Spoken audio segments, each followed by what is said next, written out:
Quería saber cuál es la relación que existe de haberlo entre las religiones y el fenómeno ovni, como decía Salvador Freixedo. Uh-huh. Vale, trato de sintetizarlo. Primero, yo respeto mucho a Freixedo.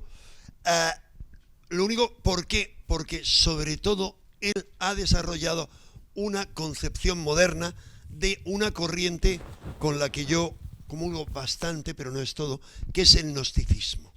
O sea, el gnosticismo lo que pretende, las corrientes gnósticas, que no son solamente de la época de Jesús, cristianas y judías también, sino anteriormente a eso, el ¿quiénes tienen una vaga idea? Por favor, levantar la mano, es muy importante. ¿De qué eran los gnósticos antiguos? No la secta, los grupos modernos, los antiguos. ¿Quién tiene una idea, aunque sea remota? Subir, por favor, mucho el brazo para poderlo ver. Bueno, hay bastante, hay muy buen nivel, pero no sois ni la mitad. Entonces, en síntesis, el gnóstico, con todas las corrientes que hay posteriores neognósticas, como son los maniqueos, los cátaros, etcétera, que llegan a extremos, lo que dicen en síntesis es lo mismo que va a descubrir luego Charles Ford. Charles Ford dice: yo pienso que somos propiedad, que algo o alguien nos posee a raíz de todas las cosas raras que ve, tipo ovnis, tipos cosas que caen del cielo. Entonces, lo que ellos dicen es, en un lenguaje muy complejo, los evangelios gnósticos son complejísimos. O sea, yo os aseguro que los que organizaron la Iglesia de Roma no sacaron los evangelios gnósticos así por las buenas, por decir, vamos a prohibirlo para que nadie se entere. No, es que no se enteraba nadie. Es que siguen sin enterarse. Hombre, hay uno, el Evangelio de Tomás, que es el quinto evangelio, que es un nivel por encima del de Juan, que es un evangelio gnóstico, el Evangelio de San Juan, que fue aceptado, digamos, fue incorporada parte de la corriente, lo que se llama la comunidad del discípulo amado, en torno al año 100, en la iglesia de Roma, digamos, de Pablo y de Pedro. Pero, en resumen, lo que vienen a decir los gnósticos, lo digo en palabras mías, no en lenguaje suyo complejísimo, porque es complejo, es como la mitología egipcia, es una prolongación de la mitología egipcia, os diré luego por qué. Es, la tierra no es la creación del Hacedor Supremo, sino, como diría Ciorán, el filósofo, de un aciago demiurgo. Ya utilizan la palabra, así Ciorán escribe el libro El aciago demiurgo, que es el creador de esta tierra, y que en terminología egipcia antigua es Ta, que es el creador.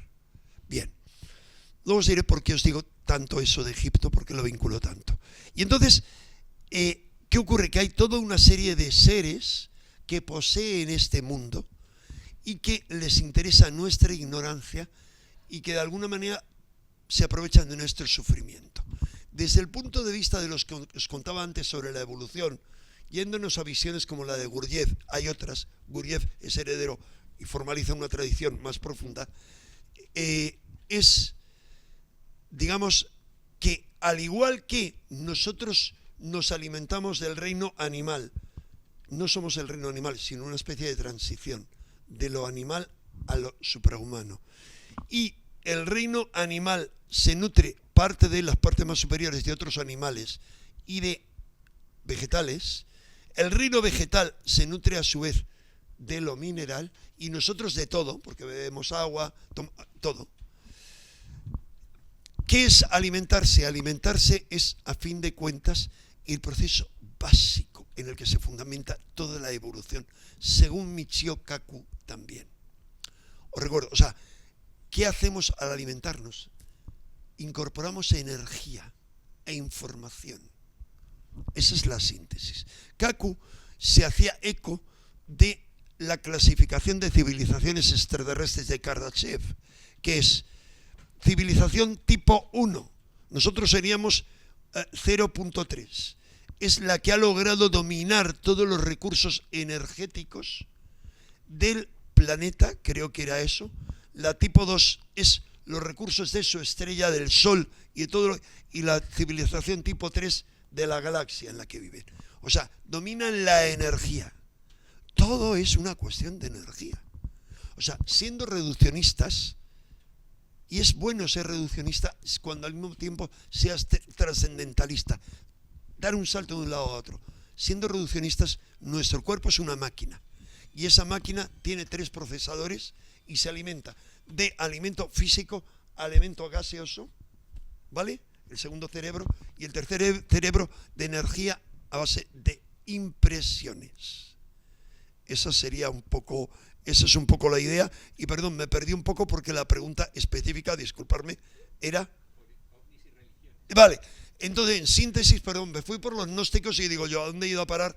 En síntesis, ¿cuál es, dicho en palabras brutas, lo que dicen los gnósticos? Lo que dice Freixedo, se alimentan de nuestro sufrimiento, pero yo le decía en su momento a Freixedo, no me hacía ni caso, me decía, ¿tú qué sabes?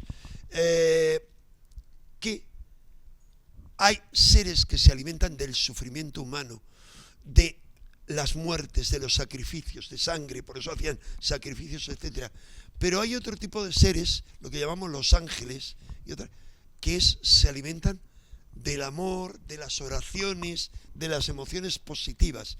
Es decir, se alimentan de nuestras emociones, básicamente.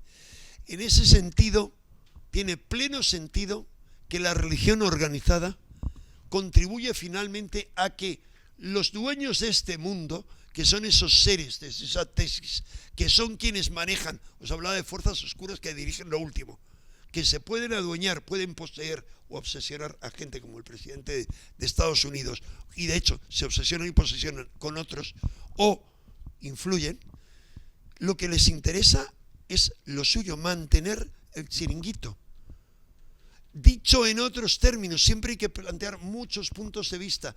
En el Apocalipsis se cuenta muy claro algo que se remonta atrás, y es que el dragón es arrojado al mundo inferior, a las cavernas, al abismo, y resucita en el momento del Apocalipsis. Es decir, la tierra, como dice Charles Fort, es propiedad de alguien. Y a ese alguien, si hay un salto evolutivo, se le acaba el chiringuito. ¿Qué ocurre? Dicho, ¿esto significa que en la religión no hay nada positivo evolutivo? No, todos los creadores, no los creadores, aquellos en los que se han inspirado para montar el chiringuito, son los motores de evolución, son los shocks que tiene el proceso humano, la evolución, para permitirle superarse y salir de la dormición y salir de la involución. Son impulsos evolutivos.